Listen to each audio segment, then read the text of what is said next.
Good morning student. Previous video class में हमने क्षितिज पाठ्य पुस्तक के काव्य खंड के चैप्टर नंबर 10 वाक, जो कि ललद्य कवियत्री द्वारा रचित है, इनके पदों को स्टार्ट किया था। फर्स्ट जो हमारा इनका वाक है उसका अर्थ हमने कंप्लीट कर लिया। आज हम सेकंड वाक को स्टार्ट करते हैं। खा खाकर कुछ पाएगा नहीं, न खाकर बनेगा अहंकारी। सम खा तभी होगा संभावी, खुलेगी साकल बंद द्वार की।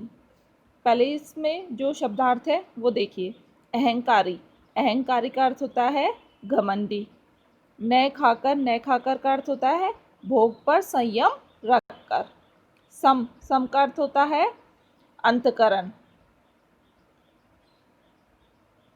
संभावी का अर्थ होता है समानता की भावना रखने वाला। साकल का अर्थ होता है कुंडी। प्रस्तुत वाक हमारी क्षितिज पाठ्य पुस्तक के कवयित्री द्वारा रचित वाक से संकलित है। इसमें कवयित्री ने भोग और योग के बीच संतुलन बनाकर अर्थात मध्यम मार्ग अपनाकर जीवन जीने का संदेश दिया है। अर्थ देखिए। खा खाकर कुछ पाएगा नहीं, न खाकर बनेगा अहंकारी। कवयित्री कहती है कि हे मनुष्य, तू सांसारिक भोगों में लीन मत हो, क्योंकि भोगों से कुछ मिलने वाला नहीं है। खा खाकर कुछ पाएगा नहीं अर्थात सांसारिक भोगों में लीन मत हो, क्योंकि भोगों से कुछ भी नहीं मिलने वाला है। न खाकर बनेगा अहंकारी, लेकिन भोगों का पूर्ण त्याग मत कर, क्योंकि पूर्ण त्याग करने पर इससे मन में अहंकार उत्पन्न होगा। सम खा तभी होगा संभावी, भोग और त्याग में उचित संतुलन रख, इंद्रियों पर उचित संयम रख और मध्यम मार्ग को अपनाकर चल। इसी से ही खुलेंगी साकल बंद द्वार की। इसी से ही, इस संभावना से ही प्रभु प्राप्ति के बंद द्वार खुलेंगे और तेरी जो है प्रभु से मिलन होगा, अर्थात जो प्रभु से मिलने की जो इच्छा है वो पूरी होगी। भोग पर संयम रखने से और तपस्या का जीवन जीने से मनुष्य स्वयं को बड़ा त्यागी महात्मा समझने लगता है और इससे क्या होता है, मन में अहंकार का जन्म होता है। इसलिए जो है कवयित्री ने कहा है कि मध्यम मार्ग को अपनाना चाहिए, न ही तो भोगों में लीन रहना चाहिए और न ही भोगों का पूरी तरीके से त्याग करना चाहिए। अर्थात भोग और योग के बीच संतुलन बनाकर मध्यम मार्ग अपनाकर जीवन जीना चाहिए। मनुष्य यदि केवल सांसारिक सुखों के भोग में ही लिप्त रहेगा तो उसका जीवन व्यर्थ हो जाएगा। यदि वह भोगों को पूर्णतः परित्याग कर देगा तो तपस्वी बनेगा और उसके मन में अपनी महानता का अहंकार उत्पन्न हो जाएगा, अतः वह इससे कभी भी ईश्वर को नहीं पा सकेगा। इसलिए कवयित्री ने कहा है कि मध्यम मार्ग को अपनाना चाहिए, ना ही तो भोगों का पूरा अपनाना चाहिए और ना ही इसे पूरा त्याग करना चाहिए, क्योंकि त्याग करने पर क्या होता है, ये अपने आप को महान समझने लगता है कि मैं तो बहुत बड़ा महान तपस्वी बन गया और इससे अहंकार उत्पन्न होता है और इससे ईश्वर की प्राप्ति नहीं होती है। और अगर पूरी तरीके से इसमें लिप्त हो जाते हैं अर्थात इसको अपना लेते हैं तो वो जीवन में कुछ भी प्राप्त नहीं पाता है, क्योंकि वो उसी के अंदर ही लीन रहता है और ईश्वर प्राप्ति की उसके मन में इच्छा ही जागृत नहीं होती है। प्रस्तुत काव्यांश में जो है कवयित्री जी ने सरल भाषा का प्रयोग किया है। सम खाने का आशय यहाँ पर है प्रस्तुत में भोगों पर उचित संयम रखना, अर्थात न तो भोग से दूर रहना और न ही उसमें लिप्त रहना। संयम रखते हुए भोग करना ही सम खाने का अर्थ है। प्रस्तुत वाक्य के माध्यम से कवयित्री ने भोग और योग के संतुलन बनाकर जीवन जीने का संदेश दिया है। ये हुआ सेकंड वाक्य का अर्थ कंप्लीट। अब नेक्स्ट देखिए।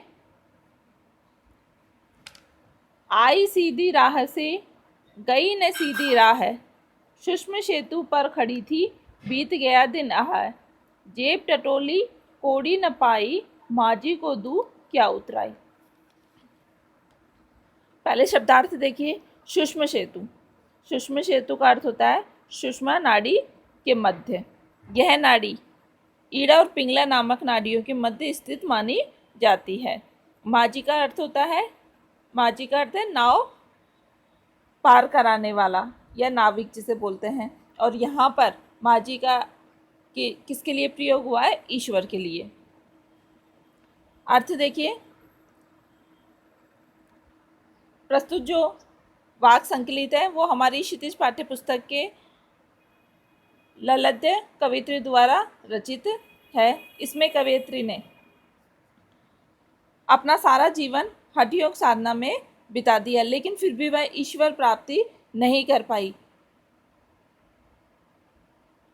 अर्थ देखिए। आई सीधी राह से गई न सीधी राह। कवियत्री का कहना है कि उसने तो भवसागर से पार होने का सीधा मार्ग ही चुना था। आई सीधी राह से गई न सीधे, परंतु इस मार्ग पर चलते चलते वह हठ योग साधना के कठिन मार्ग पर चल पड़ी। अर्थात जो कवियत्री है वो सीधे राह पर चल रही थी। उसे लगा कि सीधी आई तो सीधी राह पर थी, लेकिन वो क्या चली गई? गई न सीधी राह पर। अर्थात उसे ईश्वर प्राप्ति का उसने कठोर योग साधना का मार्ग अपना लिया। सूक्ष्म सेतु पर खड़ी थी बीत गया दिन आह। सूक्ष्म आदि नाड़ियों का जागृत करने के फेर में उसका सारा जीवन बीत गया। सूक्ष्म सेतु सूक्ष्म नाड़ी की साधना को कहा गया है। हठयोगी सूक्ष्म नाड़ी में कुंडलियां जागृत करने के लिए विभिन्न योग साधनाएं करते हैं। बीत गया दिन आए, उसमें ही वह उद्धार के लिए जो है अपनी नाड़ियों को जागृत करने के फेर में ही उसने अपना पूरा जीवन जो है वो व्यतीत कर दिया। जेब टटोली कोड़ी न पाई, उस उद्धार के लिए कुछ भी पूंजी वह नहीं कमा पाई, और गुरु या ईश्वर को देने के लिए उसके पास ना ही तो कोई पूंजी थी और ना ही कोई उसके दिव्य गुणों की पूंजी उसके पास थी जो कि वो ईश्वर को दे सके। माजी को दू क्या उतराए। अतः उसे अंत में यह जो है अंदर से महसूस होता है कि उसने अपना पूरा जीवन जो है वो व्यर्थ ही गवा दिया। ना ही तो उसने कोई अच्छा कार्य किया, ना ही उसने गुणों की पूंजी प्राप्त की जिसकी योग्यता के बल पे वो ईश्वर को दे सके और उसका उद्धार की वह आशा कर सके। लेकिन वो क्या है, उसने अपने गुणों की पूंजी उसके पास जमा ही नहीं हुई। कवियत्री ने अपना दिन अर्थात अपना सारा जीवन व्यर्थ की हठ योग साधना में ही बिता दिया। कवियत्री के मन में यह दुविधा तब उत्पन्न हुई जब उसने कठोर योग साधना के बल पर ईश्वर को प्राप्त करने का निश्चय किया। उसे लगा कि अगर मैं कठोर योग साधना या कठोर तपस्या करूंगी तो मुझे ईश्वर की प्राप्ति हो जाएगी, लेकिन उसके जीवन में ऐसा नहीं हुआ। वह जीवन भर योग साधना के बल पर मुक्ति पा लेने के अहंकार में डूबी रही, किंतु उसने प्रेम, भक्ति और समर्पण द्वारा ईश्वर कृपा पाने की प्रयास नहीं किया। इस कारण उद्धार पात्र नहीं बन सकी। और यही कारण है कि जब उसने अंत में जब देखा कि उसके पास ईश्वर को देने के लिए कुछ भी नहीं है, ना ही तो उसका जो प्रेम से वह ईश्वर को पा सकी और ना ही योग साधना के बल पर वह ईश्वर को प्राप्त कर सकी। अर्थात कवियत्री इसके माध्यम से कहना चाहती है कि उसने अपने पूरे जीवन में योग साधना की और योग साधना अठ योग साधना की, अर्थात उसने कठिन तपस्या की ईश्वर को प्राप्त करने की, लेकिन वह उसमें भी सफल नहीं हो पाई। और उसने इस कठिन योग साधना के कारण उसने ना तो प्रेम और भक्ति का मार्ग उसने अपनाया जिसके कारण वह ईश्वर को प्राप्त कर सकती थी, लेकिन उसने ऐसी दुविधा में फंस गई कि अंत में उसके पास ईश्वर को प्राप्त करने का कोई भी साधन नहीं बचा। नहीं तो प्रेम मार्ग पर जाकर ईश्वर को प्राप्त कर पाई और ना ही उसे अठयोग साधना के द्वारा वह ईश्वर को से अपना उद्धार करवा पाई। ये हुआ थर्ड जो वाक्य है वो कंप्लीट। नेक्स्ट देखिए फोर्थ। थल थल में बसता है शिव ही, भेद न कर क्या हिंदू मुसलमान, ज्ञानी है तो स्वयं को जान, वही है साहिब से पहचान। पहले इसके शब्दार्थ देख लीजिए। थल, थल का अर्थ होता है स्थान। शिव, शिव का अर्थ होता है ईश्वर। साहिब का अर्थ होता है मालिक या ईश्वर।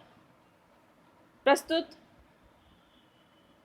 पंक्तियाँ हमारी हिंदी पाठ्यपुस्तक क्षितिज के काव्य खंड के वाक जिसके रचयिता कवयित्री ललित जी है उनसे संकलित है।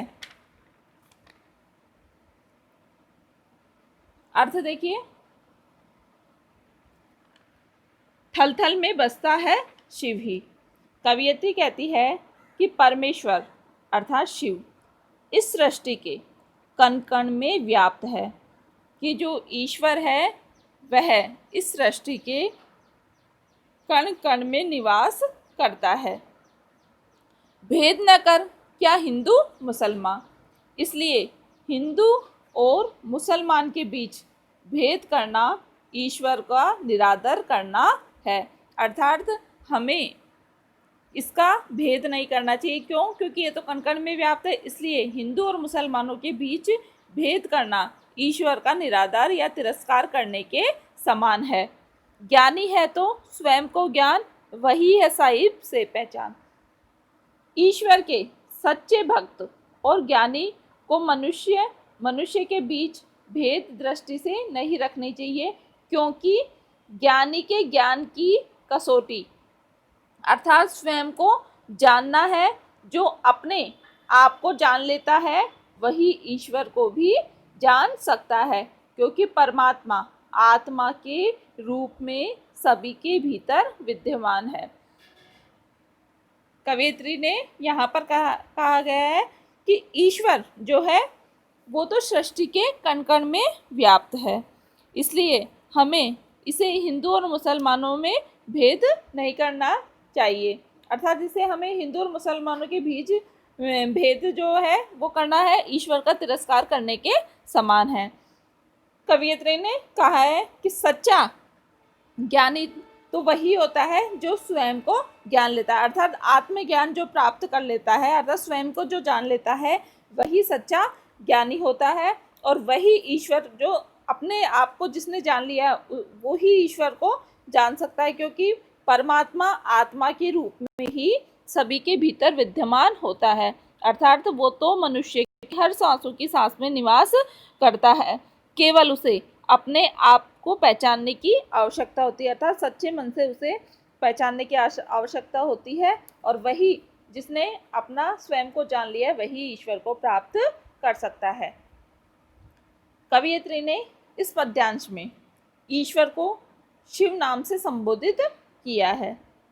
शिव रूप में वह ईश्वर सृष्टि के कण कण में निवास करता है। प्रस्तुत जो वाक्य है उसमें कवयित्री स्वयं को जान लेने को ही ईश्वर से पहचान बता रही है, अर्थात जिसने स्वयं को जान लिया वही ईश्वर से उसने प्राप्त कर लिया, यानी कि ईश्वर को भी वह पहचान जाता है। कवयित्री के अनुसार शिव रूप परमेश्वर सृष्टि के कण कण में विद्यमान है। हिंदू मुसलमान सभी एक ही ईश्वर के अंश है। इस परम सत्य को जानने और स्वीकार करने वाला ही ज्ञानी है। सब प्राणियों को अपने समान मानना ही आत्मज्ञान है और यही ईश्वर का सच्चा दर्शन है। इस प्रकार कवयित्री ने धर्म संप्रदायों में सद्भाव का संदेश दिया है, अर्थात समानता का संदेश दिया है। यहाँ होते हैं इस चैप्टर के वाक्यों के अर्थ कंप्लीट। आप सभी को इनके अर्थ करना है और कल की क्लास में हम इस चैप्टर के क्वेश्चन आंसर स्टार्ट करेंगे। आपको first and second chapter learn भी करना है।